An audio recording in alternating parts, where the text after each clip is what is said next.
Well, welcome. We're so glad that you tuned in and joined us for service today. Now we get to ask Luke some questions. Yeah, great. Yeah, thanks for sticking around.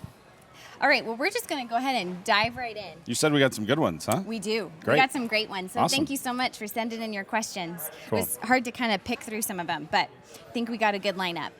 All right, so the Trinity is confusing in regards to John 17:21, which Okay. this is the LEB version. Okay. It says that they may all be one, just as you, Father, are in me and I am in you, that they also may be in us. Isn't Jesus saying they are one in purpose and goals, like we are as Christians? What are your thoughts on that? Yeah, so in John 17, Jesus is praying for a lot of different things, but especially the unity of the church. And I don't think it would be appropriate to say, I don't have that verse committed to memory, but just you reading it there, I don't think it would be appropriate to say that Jesus is praying that we would all become God, like he and the Father are God. Okay. But that, so I guess I would probably affirm that in that verse, Jesus is talking more about kind of the unity or purpose of, what was the last part of that? Purpose and goals. Purpose and goals. Yeah, that we are. Yeah, one there's in a sense purpose. that the Father and Son are unified in their heartbeat and their passion and their purposes. And Jesus is wanting us to join him in that. But there's lots of other passages that say much more about the relationship between God the Father and God the Son, that emphatically say that they are, God is one. Deuteronomy 6 is a place that says that. And the idea, as you sort of watch Jesus in the Gospels, is that Jesus does stuff that only God does. Yeah. So, Right. I think some people will try to say, well, I know this is a common kind of LDS approach, which is to say that there is kind of multiple gods. Jesus and the Father and the Spirit are all gods, and they're united in purpose. And maybe that verse would be used to make that argument, Right. but there's so many other places that talk about the oneness of God that I think that I'd want to read the rest of the story. Yeah. That's great. Thank you. Good question. Yeah.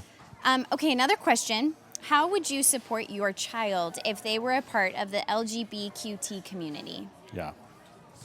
Yeah, that's a thing that is not a very uncommon thing. Yeah. And I have some close friends that have been in that very situation.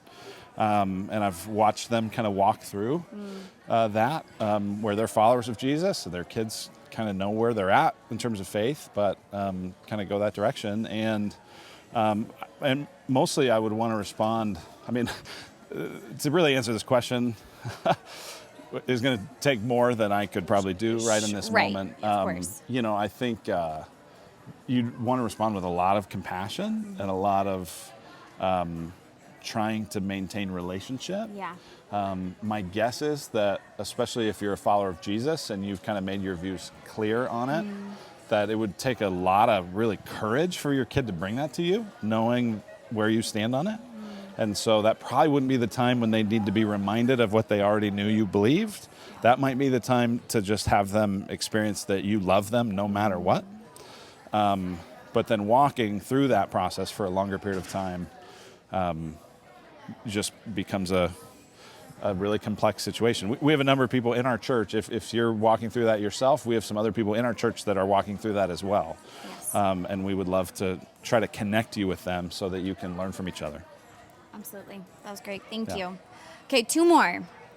So, how do we critique a world so quick to become offended and to attack us? How do we critique a world that's quick to become offended and attack us? Yeah. I think a couple things. One is part of the reason I think the world is so quick to critique us or to attack us is because we don't do a lot of affirming. Right? So that missionary encounter with culture is affirming where we can affirm and confronting what we need to Right. confront. A lot of times what the world hears is just, no, we hate you, we don't like you, you're wrong, you're bad, you're evil. And of course, it's going to make them defensive. Sure. So I think where we can affirm the things we can affirm, that's great. Yeah. I would also say, I think the more relationship you have with people, the more they're able to see you love them and care for them and walk with them, and they experience that this isn't like a who's right fight, but that you're trying to win and love them. And then I think after all that, if we feel like we've affirmed what we can affirm and we've loved sacrificially and we still get hated and blasted, then I think we rejoice with Jesus, who said, "Blessed are the persecuted." They persecuted me, they'll persecute you. I think the problem is a lot of Christians are sometimes mean and mostly critical, and then the world attacks that and they go, "Sweet, I'm persecuted." And so it's like, well, you're persecuted, but that's because you were a jerk, not because you were like Jesus.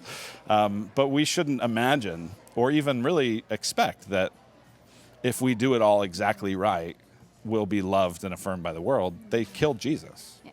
And so a servant's not greater than his master, and we're not going to probably get a lot better treatment either. So I love that. That's awesome. That's a great reminder for us during this time, too. Cool. All right, last question for you. Okay. These are good. I know. These are, I told you, they had good questions. Yeah, fun. So voting this November. Voting. Oh, baby. Voting this November will be difficult. Both candidates have good and bad attributes. Okay. I want to affirm and critique my political party, like you said. Mm-hmm. But how do I do that when it comes to voting? It seems like I can only do one or the other. Yeah, it really is hard. Not only do each candidate have good and bad, but each party and the party platforms have good and bad. And so pray. I love that someone would feel like that's a tension. Yeah. Because I think that means you're kind of taking seriously some of what we talked about in the sermon. You might still feel like you're undoubtedly going to land in one place in terms of who you vote for, and that's fine. But I think just the question about it is an important one. And our system is such where if you're looking for the perfect candidate to support, you don't have one. And so you really do have to make some kind of, pragmatic decisions about, do you vote for one party or over the other? Do you, quote unquote, throw away your vote by voting for neither? Do you kind of make a pros and cons list of all the, I don't know. It's a really difficult decision that we face. I guess one thing that I would just encourage you with is the world wants to, right now, in the absence of a God to worship, the culture has filled politics in that vacuum. And so the world wants to make you think this is the most important thing ever. And it isn't. It matters, but it's not the most important thing ever. And so pray, think about it, do your best, and King Jesus 2020. King Jesus 2020. Yeah. But it's a hard question. I don't know how everyone should think it through. Well, we'll leave you with that. Great. Thanks for your questions. Yeah, thank you so much. And we're just so blessed to be able to be here. And thanks for answering. And what a powerful message. So thank you for that. Thanks. Thank you. All right. Have a great week. We love you guys. Bye, guys.